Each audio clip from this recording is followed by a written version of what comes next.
Istanbul is a mixture of the Western and the Eastern, the non-religious, the secular, and the religious, the Islamic.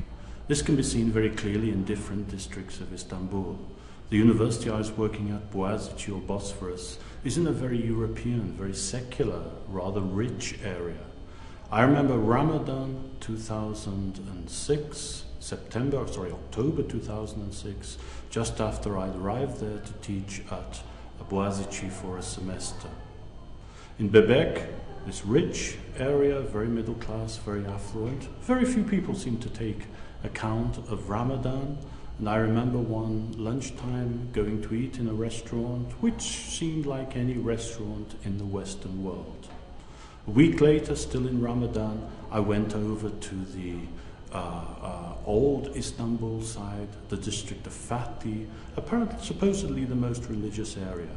I went to buy some meat, and of course shops open during the day, but nobody was eating anything. The cafes were all shut. Nobody was drinking, nobody was eating, and perhaps worst for most Istanbulus, most of whom smoke, nobody was smoking. Only at sundown would they be able to eat, drink, and smoke. The Islamic influence is very clear in Turkey, in Istanbul, as in all big cities, and especially in the country areas. Turkey, although it's a secular society, is well over 90% Islamic, and the great majority of people are quite religious. This can be seen in the university. Quite a lot of students, and perhaps even more of the university workers, can be found, particularly on Friday, praying in the nearby mosque. Although on campus, as the university is completely secular, as are all universities, there is no mosque. A number of students, a number of female students, are also Islamic. However, until very recently, just a couple of weeks ago, they were not allowed to wear any sign of religious affiliation at all. Girls were not allowed to wear Islamic headscarves.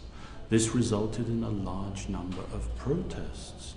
And some teachers, most of whom are very secular, refused to accept any girls in class who were wearing headscarves. This led to the following strategy which a large number of girls used in order to get around this headscarf ban. When entering the university, they would stop at a kiosk which was provided by the university, change their Islamic headscarves to a kind of woolen hoodie hat, and attend classes wearing this woolen hat, even in the hottest weather.